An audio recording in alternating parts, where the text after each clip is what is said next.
constituted as evil? Well, because it's inflicting pain. Gould's going to say, I'm not sure this makes sense if we're talking about the animal kingdom. Paragraph 17 through 22. 19th century natural theologians devised varied rationales for a benevolent God creating the ectomate.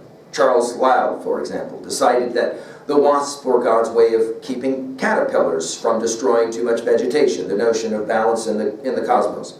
William Kirby, for example, focused on the mother wasp's dedication and courage and on the larva's care to preserve its victim's life as long as possible. St. George Murray insisted that there is no ethical message in a beast suffering in any way, that beasts suffer much less than, quote-unquote, cultivated and refined human beings, end quote. Paragraphs 23 through 28 and then to finish in 29 will obviously now involve us with Darwin, and this is why. One of the reasons Darwin was so controversial. Charles Darwin, in contrast, could not persuade himself that a beneficent God would have created the misery and cruelty he saw everywhere. Thomas Henry Huxley took this idea a step further by claiming that the moral lesson of nature for man is to do the opposite of what we see. Taking Darwin's idea in the other direction are those who contend that nature holds no messages for us. The world was not created for us, is not ruled by us, and should not be interpreted in our terms. And then to finish in paragraph 29, Julian Huxley has pointed out the lack of relationship between natural selection and religion. It is thus ironic for modern creationists to accuse evolutionists of preaching an ethical doctrine against which their unscientific and discredited views deserve equal time. If nature is non-moral, it can teach no ethical theory, either religious or anti-religious. Just to finish this essay on 428, as I've said about all these essays, I wish I could have read all of it with you, just, and worked line by line. Just don't have the time. But let's at least hear the last comments at the end of the essay. It's amusing, he says in this context, or rather ironic, since it's too serious to be amusing, that modern creationists accuse evolutionists of preaching a specific ethical doctrine called secular humanism and thereby demand equal time for their unscientific and discredited views. If nature is non-moral, then evolution cannot teach any ethical theory at all. The assumption that it can has embedded a panoply of social evils that ideologues falsely read into nature from their beliefs, eugenics and misnamed social Darwinianism prominently among them. Not only did Darwin eschew any attempt to discover an anti-religious ethic in nature, he also expressly stated his personal bewilderment about such deep issues as the problem of evil. Again, we pointed this out in comments about Descent of Man. Just a few sentences after invoking the Ichneumons, and in words that express both the modesty of this splendid man and the compatibility through lack of contact between science and true religion, Darwin wrote to Asa Gray, quote, "I feel most deeply that the whole subject is too profound for the human intellect. A dog might as well speculate on the mind of Newton. Let each man hope and believe what he can," end quote. Now, it's an interesting way to finish an essay like this. That is to say, Gould in the end is going to suggest, all I'm doing is making you think. What you're going to draw from these conclusions, I'm going to leave up to you. Well, let's go through really quickly levels 2 and 3. What is epistemologically this essay suggesting? I don't think that this essay is in fact suggesting a position of absolutism, I am absolutely right and you're absolutely wrong, or a position of relativism, there are no truths whatsoever. Gould is far more sophisticated than that, way too sophisticated for that position. The performative contradiction defeats, obviously, the extreme relativist position. To say there are no absolutes is to posit an absolute. I think, though, more what Gould, and I will say this as well about Kaku, and even Dawkins, I'm going to make the argument here in a bit, I think really it is the fallibilist position. It is to say, I think I'm right, but I could be wrong. Please prove me wrong. If you can do it, I would love to see it. Ontologically, well, we are a species that wants to know. We are driven by curiosity and by questions, and that is not a bad thing. One of the interesting questions about Gould and the ontological question is, are humans really just mammals? And therefore, we're only born mammals. We're not born human. And the notion of right and wrong, good and evil, the theodicy question, if you will, as we'll get to it in a moment, is a question that's a human question, not a mammalian question, not a mammal question. It's a human question, and one must choose to be human, and the way one does that is by investigating ideas of good and evil as it relates to the Homo sapien man. It's an interesting idea.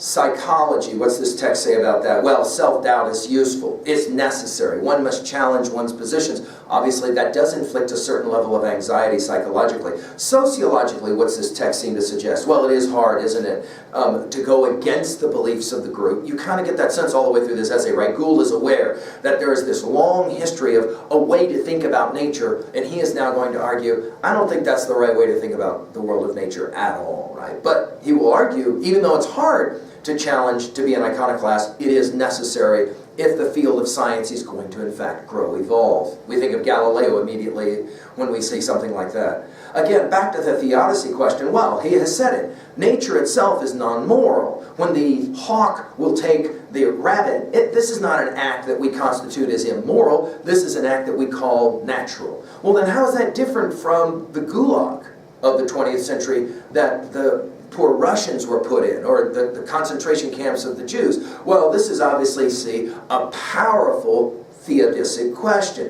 What does it mean?